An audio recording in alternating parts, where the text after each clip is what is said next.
ওই চট্টগ্রামে মামলা করে মেয়র হওয়া, বরিশালে মামলা করে মেয়র হওয়ার চেষ্টা করা, ঢাকাতে মামলা করে মেয়র হওয়ার চেষ্টা করা, এই যে মেয়াদ উত্তীর্ণ মামলা করে মানে যে কোনোভাবে ক্ষমতা নেওয়ার গদিনে আসীন হওয়ার যে কালচার, এটা খুব ব্যাড প্রেসিডেন্স হবে।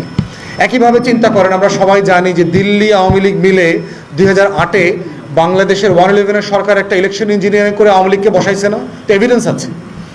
তাহলে যদি এখন একটা মামলা করা হয়, তাহলে কি বিএনপিকে ক্ষমতায় দিয়ে দেওয়া যাবে সংসদে?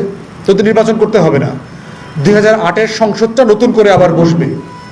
তাহলে এই মামলা করে প্রশাসনিক দায়িত্ব নেবার যে কালচার তৈরি হচ্ছে, এটা কিন্তু একটা ব্যাড কালচার হয়ে থাকবে এবং ফিউচারে এটা রাষ্ট্রের জন্য ভালো হবে না। বরং আমরা এটাও প্রস্তাব করেছি, যেহেতু প্রশাসক নিয়োগ দেওয়ার সুযোগ আছে, ইশরাককে দক্ষিণে প্রশাসক করে দেখ। যদি মেয়র করার তো টেকনিক্যাল প্রবলেম আছে অনেকগুলো, প্রশাসক করে দেখ, রাজনৈতিক দলগুলোর সাথে বসুক। বরিশালের ব্যাপারে আমরা বলেছি, চরমনের যিনি